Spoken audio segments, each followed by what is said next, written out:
Hello. എന്തുപറ്റി? പെട്ടെന്ന് mood off ആയതുപോലെ. ഒന്നുമില്ല. അത് വെറുതെ. കാര്യം എന്താണെന്ന് എനിക്ക് മനസ്സിലായി.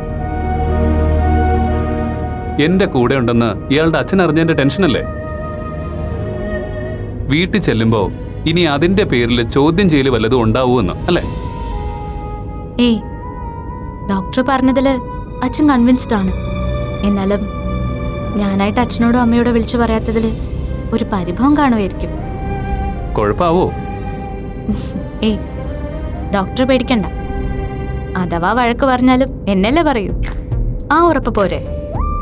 അതാണല്ലോ പ്രശ്നം. ഞാൻ കാരണം വേറൊരാള് വഴക്ക് കേൾക്കേണ്ടി വരുന്നത് എനിക്കിഷ്ടമല്ല.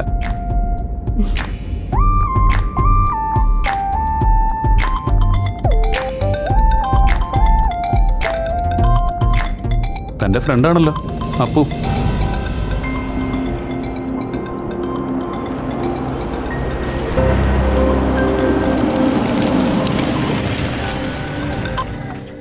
ആ ഹലോ അപ്പു. ഇല്ല, ഫ്രീ ആണ്. ഞാനിപ്പോ ടൗണിൽ തന്നെ ഉണ്ട്. അത്യാവശ്യമാണോ? ശരി, ഞാൻ വരാം. ആ പാലസ് റോഡിലുള്ള കഫ്റ്റീരിയ അല്ലേ? ആ ശരി, ഞാൻ വരാം. താനവിടെ വെയിറ്റ് ചെയ്യാം. ഓക്കെ. അപ്പൂന് അത്യാവശ്യമായിട്ട് എന്നോടെന്തോ പറയാനുണ്ടെന്ന്.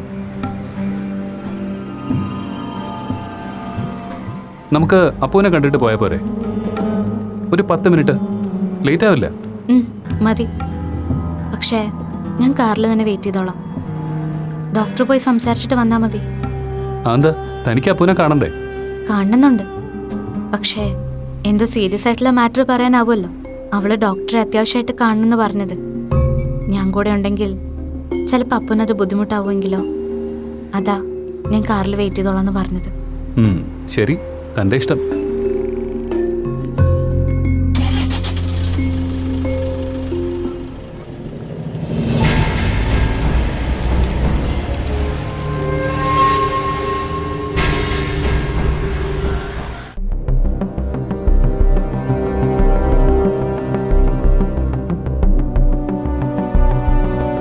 എന്താടോ, എന്താ പ്രശ്നം? ഞാൻ പറഞ്ഞില്ലേ ഡോക്ടർ, എന്റെ കാര്യത്തിൽ ഇനി കാത്തിരിപ്പിന് വലിയ സ്കോപ്പ് ഉണ്ടെന്ന് തോന്നുന്നില്ല. VP കാര്യങ്ങൾ അത്രയും ഫാസ്റ്റ് ആയിട്ടാ മൂവ് ചെയ്യുന്നത്. എന്താ പുതിയ ഡെവലപ്മെന്റ്? കാനഡക്കാരനും അയാളുടെ അച്ഛനും കൂടി അടുത്ത ആഴ്ച ലാൻഡ് ചെയ്യുന്നുണ്ടെന്ന്. അത്രേ ഉള്ളോ? അതിനാണോ താൻ ഇത്രയും ബഹളം വെച്ച് എന്നെ വിളിച്ചു വരുത്തിയത്? ഒന്നുമില്ലെങ്കിലും തന്റെ അച്ഛന്റെ ഫ്രണ്ടും മകനും അല്ലേടോ. അവരൊന്ന് വീട്ടിലേക്ക് വരുന്നോണ്ട് എന്താ പ്രശ്നം? പ്രശ്നം എന്താണെന്ന് ഡോക്ടർക്ക് ശരിക്കും മനസ്സിലാവാത്തോണ്ടാണോ അതോ? താൻ ചൂടാവാതെ. ഒരു ഫ്രണ്ട്ലി വിസിറ്റിനപ്പുറം അതിലെന്തെങ്കിലും കാര്യമുള്ളതായിട്ട് എനിക്ക് തോന്നുന്നില്ല. പക്ഷെ എനിക്ക് അങ്ങനെയല്ല തോന്നുന്നത്. ഞാൻ പറഞ്ഞില്ലേ, VP രണ്ടും കൽപ്പിച്ച മട്ടില്ല. അവരുടെ ആ വരവിൽ കാര്യങ്ങൾക്ക് എന്തെങ്കിലും തീരുമാനം ഉണ്ടാവാതിരിക്കില്ല, അത് ഉറപ്പാ. അച്ഛന്റെ സംസാരത്തിൽ നിന്ന് എനിക്കത് കൃത്യമായിട്ട് മനസ്സിലാവുന്നുണ്ട്. സപ്പോസ് ഇനി അങ്ങനെ എന്തെങ്കിലും തീരുമാനങ്ങൾ ഉണ്ടായെന്ന് തന്നെ ഇരിക്കട്ടെ, അതിനെ എങ്ങനെ നേരിടാനാ തന്റെ പ്ലാൻ? അങ്ങനെ പ്രത്യേകിച്ചൊരു പ്ലാനും ഇപ്പൊ എന്റെ മനസ്സിലില്ല ഡോക്ടർ. പക്ഷെ ഒരു കാര്യം എനിക്ക് ഉറപ്പാ, അവരുടെ വരവും അതേ തുടർന്ന് VP ആഗ്രഹിക്കുന്നത് പോലെയുമാണ് കാര്യങ്ങൾ നീങ്ങുന്നതെങ്കിൽ എനിക്ക് ഉറപ്പായിട്ടും അച്ഛനെ നിരാശപ്പെടുത്തേണ്ടി വരും. ദാറ്റ് മീൻസ് അപ്പൂന് അച്ഛനോട് എല്ലാം തുറന്നു പറയേണ്ടി വരുമെന്ന് അല്ലേ? എക്സാക്ട്ലി. അതല്ലാതെ എന്റെ മുമ്പിൽ വേറെ വഴിയൊന്നുമില്ല. ഓക്കെ, അവരുടെ വരവുണ്ടായാലല്ലേ അപ്പൂന് അങ്കിളിനോട് ഇതൊക്കെ തുറന്നു പറയേണ്ടി വരൂ. ആ വരവുണ്ടായില്ലെങ്കിലോ? നോ വേ, അതിനുള്ള സാധ്യത ഞാൻ കാണുന്നില്ല. സാധ്യത നമ്മൾ ഉണ്ടാക്കുന്നെങ്കിലോ? എങ്ങനെ? അത് പറയാം. ആദ്യം ഈ പറഞ്ഞ കാനഡക്കാരന്റെ മെയിൽ ID കിട്ടാൻ എന്തെങ്കിലും മാർഗമുണ്ടോ നോക്ക്. അത് ഞാൻ സംഘടിപ്പിക്കാം.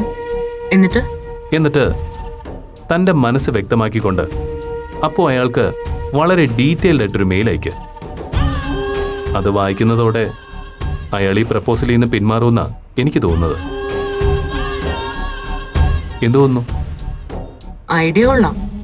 പക്ഷേ അതുകൊണ്ട് നമ്മൾ ഉദ്ദേശിക്കുന്ന റിസൾട്ട് കിട്ടുമെന്നുള്ള കാര്യം സംശയമാണ്. മാത്രമല്ല അതിലൊരു അപകടം കൂടിയുണ്ട്. മനസ്സിലായി. അയാൾ കാര്യങ്ങൾ വിജയങ്ങളുമായി ഡയറക്റ്റ് ഷെയർ ചെയ്യുന്നല്ലേ? അതെ. സാധ്യതയില്ലെന്ന് പറയാൻ പറ്റില്ല, പക്ഷേ ചാൻസ് കുറവാ. മെയിൽ ചെയ്യുമ്പോൾ ഈ കാര്യം അപ്പൂനൊരു സ്പെഷ്യൽ റിക്വസ്റ്റ് ആയിട്ട് മെൻഷൻ ചെയ്യാം. ആള് ജെന്യൂനാണെങ്കിൽ അയാൾ ഈ കാര്യം പിന്നെ ആരോടും ഷെയർ ചെയ്യില്ല. ആള് ജെന്യൂൻ അല്ലെങ്കിലോ?